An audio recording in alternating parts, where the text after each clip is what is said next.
Assalamualaikum warahmatullahi wabarakatuh. Waalaikumsalam warahmatullahi wabarakatuh. Kami dari kelompok F akan mempresentasikan tentang sensor network pada mata kuliah arsitektur dan protokol IoT. Saya Gali Haji Pambudi, lalu ada teman saya Dimas Emeraldo Asidiki dan Anissa Nurul Husna. Yang pertama akan dijelaskan oleh saya sendiri. Yang akan kita bahas pada pertemuan kali ini yaitu pertama, wireless sensor network. Yang kedua, konsep dalam sensor network. Yang ketiga, tantangan dalam sensor network. Dan yang terakhir, sensor web. Yang pertama, wireless sensor network. WSN, atau yang biasa kita sebut wireless sensor network, adalah sebuah jaringan yang menghubungkan perangkat-perangkat seperti sensor node, router, dan sync node. Perangkat ini terhubung secara ad hoc dan mendukung komunikasi multi-hop. Istilah ad hoc merujuk pada kemampuan perangkat-perangkat untuk berkomunikasi satu sama lainnya secara langsung tanpa memerlukan infrastruktur jaringan seperti router atau access point. Yang pertama akan kita bahas yaitu multi-hop. Multi-hop route atau perutuan multi-hop adalah jenis komunikasi dalam jaringan radio di mana area jangkauan jaringan lebih besar dari jangkauan radio node tunggal. Oleh karena itu, untuk mencapai suatu tujuan, suatu node dapat menggunakan node lain sebagai relay.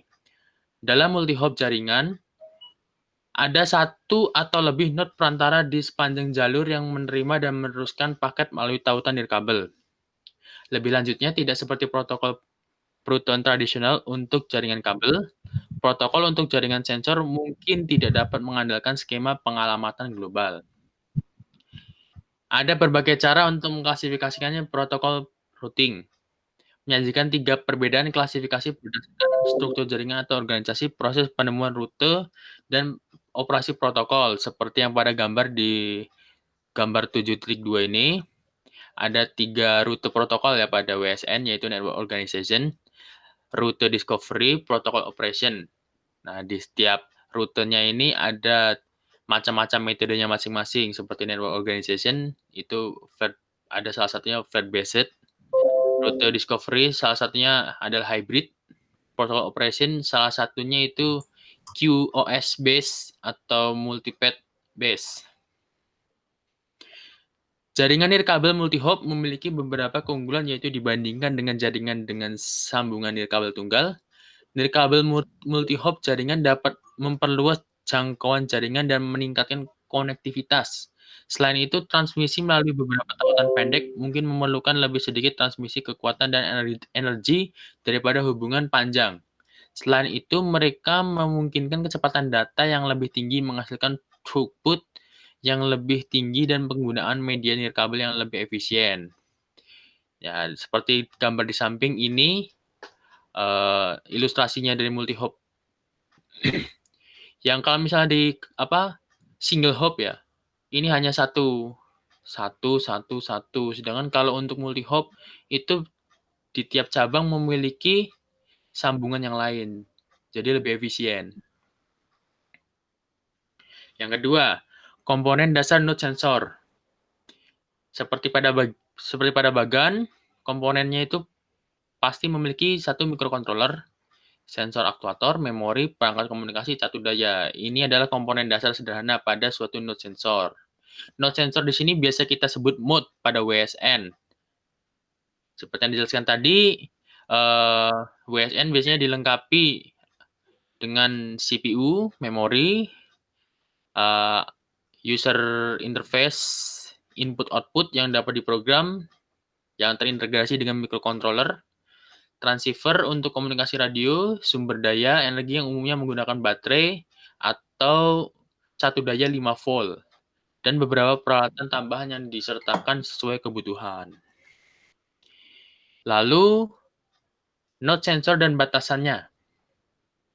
Node dalam WSN seringkali juga disebut sebagai mode. Pada dasarnya adalah sebuah mini komputer karena bentuk dan kemampuannya tidak seperti umumnya yang kita gunakan saat ini karena kemampuannya masih sangat terbatas dan ukurannya cukup kecil. Tetapi fungsi mereka seperti komputer pada umumnya dan tentu semakin hari kemampuannya pun semakin meningkat karena seiring berkembangnya dengan teknologi.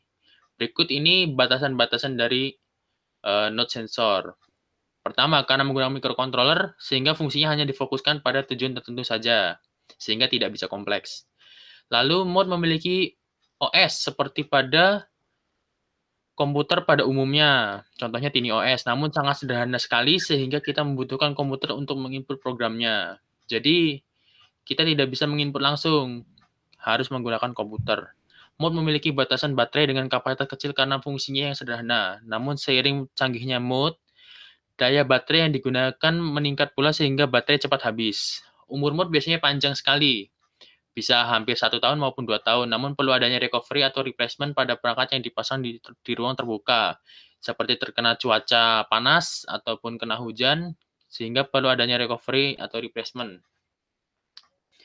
Lalu yang keempat, aplikasi-aplikasi sensor node.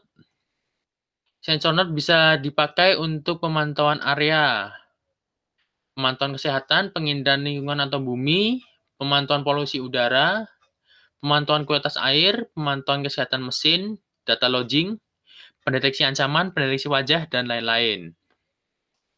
Yang kelima, node behavior WSN.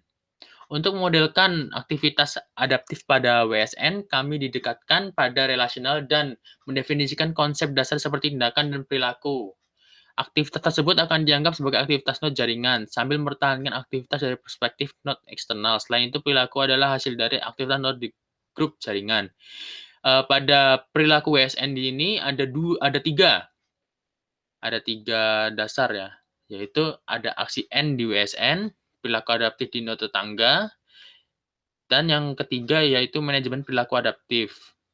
Nah, di sini difungsikan dengan suatu persamaan ya. Yang pertama itu untuk aksinya nodes dikali state akan menghasilkan state. Untuk perilakunya seperti ini. Ya, yang B juga sama, yang C seperti yang ada pada persamaan ini. Lalu yang terakhir, social sensing WSN. Penginderaan sosial telah menjadi paradigma penginderaan baru untuk mengumpulkan pengukuran waktu nyata tentang dunia fisik dari manusia atau perangkat seluler atas nama mereka. Batasan utama dalam penginderaan sosial saat ini ruang solusi adalah bahwa pemrosesan data dan tugas analitik seringkali dilakukan pada sistem back-end, misalnya di server khusus atau cloud komersial. Sayangnya skema ini mengabaikan kemampuan pemrosesan yang kaya yang semakin bertenaga. Misalnya ponsel, tablet, perangkat pintar yang dapat dikenakan, dan IoT sendiri. Untuk misalnya akselerator AI yang muncul biasa disebut AI chip pada smartphone, itu sudah bisa mampu menyelesaikan dalam kompleks tugas belajar yang biasanya dilakukan pada database server besar. Contohnya social sensing seperti ini ya. Dengan memanfaatkan social sensing di sini, sehingga proses data terhadap lingkungan dan sosial akan semakin mudah untuk didapatkan dan untuk dijadikan data. Lalu selanjutnya akan dibahas oleh teman kami selanjutnya yaitu Dimas Emeraldo. Waktu dan tempat dipersilahkan. Bahasan selanjutnya adalah konsep dalam sensor network. Untuk mengamati suatu fenomena, jumlah sensor network yang digunakan umumnya lebih dari satu. Dalam operasinya, semua sensor node yang berada dalam sensing field mengirim data ke sebuah base station yang terletak pada lokasi yang sama dengan sensor node. Setelah mengumpulkan data dari sensor node, base station kemudian meneruskan data ke control station yang umumnya terpisah dalam jarak yang jauh. Pada bagian terakhir inilah, data akan dikumpulkan untuk dianalisa lebih lanjut menjadi informasi. Dan jaringan yang dibentuk oleh sensor node, base station, dan control station ini dikenal sebagai sensor network. Dan jika komunikasi antar unit dalam sensor network dilakukan tanpa menggunakan kabel, maka sistem ini disebut wireless sensor network atau WSN. Next. Selanjutnya ada topologi. Topologi jaringan adalah suatu cara atau konsep yang digunakan untuk menghubungkan dua komputer atau lebih berdasarkan hubungan geometris antara unsur-unsur dasar penyusun jaringan, yaitu seperti node, link, sama destination. Pemilihan topologi jaringan ini didasarkan pada skala jaringan, biaya, tujuan, dan penggunaannya untuk apa. Next. Lalu selanjutnya ini topologi yang paling sering digunakan dalam WSN adalah topologi star, topologi tree, dan topologi mesh. Yang pertama topologi star. Topologi ini merupakan topologi paling dasar, di mana setiap node mempertahankan satu jalur komunikasi langsung dengan sink atau gateway. Di sini bisa dilihat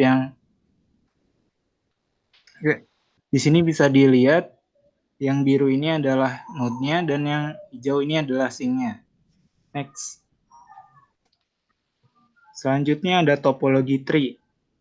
Topologi tree ini lebih kompleks dibandingkan dengan topologi star. Setiap node masih mempertahankan satu jalur komunikasi untuk gateway. Perbedaannya menggunakan node-node lain dalam mengirimkan data, namun masih dalam satu jalur tersebut. Next. Dan yang terakhir ini ada topologi mesh. Topologi ini merupakan jalur komunikasi di mana masing-masing node dapat berkomunikasi dengan yang lainnya. Dalam sebuah jaringan mesh, node mempertahankan jalur komunikasi untuk kembali ke gateway. Sehingga jika salah satu node router down, secara otomatis router data akan dilewatkan melalui jalur yang berbeda. Next.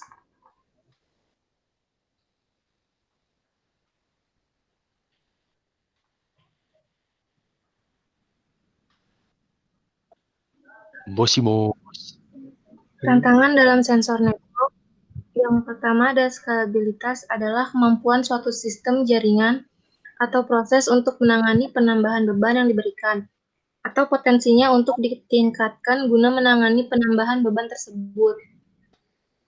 Skalabilitas diukur dari 3 aspek. Yang pertama ada ukuran, yang kedua geografis, yang ketiga administratif. Masalah skalabilitas. Masalah skalabilitas pada aspek ukuran adalah pada batasan layanan data dan algoritma terpusat pada aspek geografis. Masalah yang muncul adalah dalam teknik komunikasi sinkron. Jalur komunikasi yang tidak handal dan umumnya point-to-point pada aspek administratif. Bagaimana mengatasi konflik kepentingan atau kebijakan, pengelolaan, dan keamanan. Yang kedua ada QoS atau Quality of Service. Ini didefinisikan sebagai suatu pengukuran tentang seberapa baik jaringan dan merupakan suatu usaha untuk mendefinisikan karakteristik dan sifat dari suatu layanan. Penggunaan QoS membantu user menjadi lebih produktif dan mengacu pada kemampuan jaringan untuk menyediakan layanan yang lebih baik. Parameter QoS itu yang pertama ada rate, yang kedua ada latency, yang ketiga ada packet loss atau error, yang keempat jitter, dan yang kelima throughput. Dan tingkatan QoS yang pertama ada best effort service, yang kedua ada integrated service, dan yang ketiga ada differentiated service.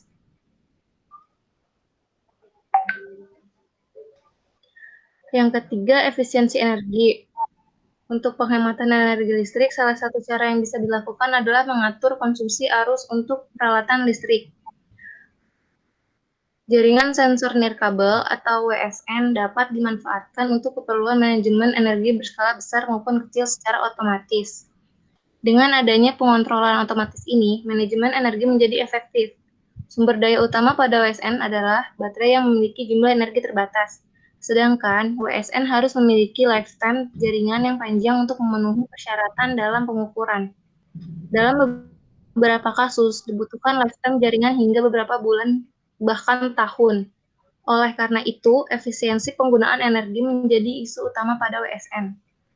Beberapa pendekatan telah dilakukan untuk memperpanjang lifetime WSN, mulai dari teknik pengolahan, data atau informasi hasil pembacaan sensor menggunakan mining data stream, melakukan pengelompokan data pada sensor node berdasarkan similarity atau kedekatan data, dan algoritma pendistribusian data dari sensor node ke base station menggunakan algoritma routing protokol. Karena penggunaan energi terbesar pada sensor node adalah saat melakukan pengiriman dan penerimaan data. Jadi, metode yang paling efektif untuk meningkatkan lifetime dari WSN adalah menggunakan algoritma routing protokol. Yang keempat ada keamanan. Menurut kami, permasalahan keamanan pada WSN dibagi menjadi dua. Permasalahan fisik yang berhubungan dengan hardware dan non-fisik, berhubungan dengan sistem atau software. Yang pertama, permasalahan fisik. Ini dimaksudkan kepada hardware yang digunakan atau dipasang pada suatu tempat. Di Indonesia, terdapat beberapa orang yang iseng ketika ada suatu alat yang dipasang di suatu tempat. Kemudian, si oknum tersebut mengambil alat yang telah terpasang tersebut. Untuk itu, keamanan pada hardware yang dipasang di suatu tempat tersebut harus diperhatikan agar tidak mudah dicuri oleh oknum iseng tersebut. Yang kedua, ada permasalahan non-fisik. Permasalahan non-fisik ini berhubungan dengan keamanan dari sistem WSN. Dibagi menjadi goal-oriented attacks, performer-oriented attacks, outside attacks, inside attacks.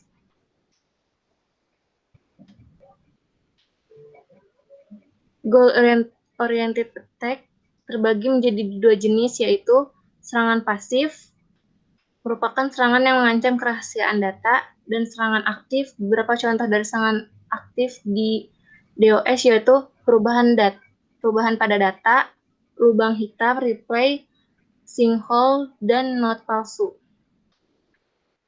Yang kedua ada performer-oriented attacks, terbagi menjadi dua jenis serangan, yaitu serangan luar, merupakan jenis serangan yang dapat berupa penyadap pasif pada transmisi data.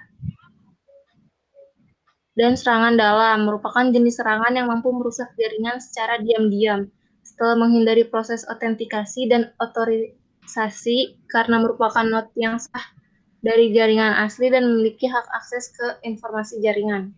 Dan yang ketiga ada layer oriented attacks. Serangan fisik pada WSN jauh lebih sulit dicegah dibandingkan dengan serangan pada perangkat lunak. Serangan pada layer data link. Fungsi dari layer ini adalah untuk mengkoordinir node tetangga untuk mengakses jaringan nirkabel dan untuk menyediakan abstraction link untuk lapisan berikutnya.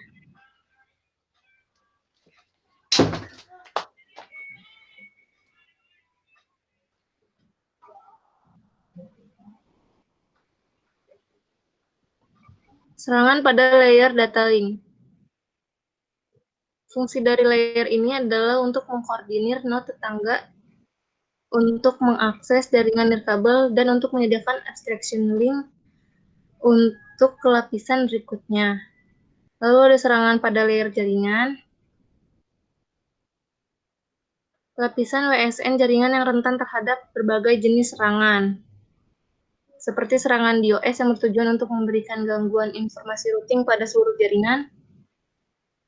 Lalu ada serangan pada layer transport, merupakan serangan yang menghasilkan keterbatasan sumber daya yang berat untuk node yang sah. Lalu ada serangan pada layer aplikasi, penyerang dapat memusingkan node jaringan, menyebabkan jaringan meneruskan lalu lintas dalam jumlah besar ke stasiun basis, sehingga memakan bandwidth jaringan dan mengurangi energi node.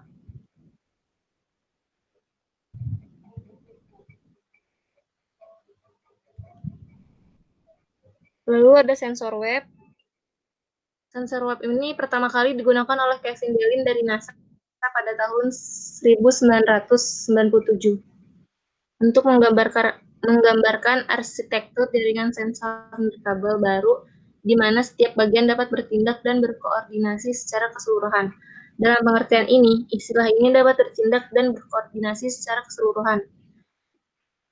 Istilah ini menggambarkan jenis jaringan sensor tertentu.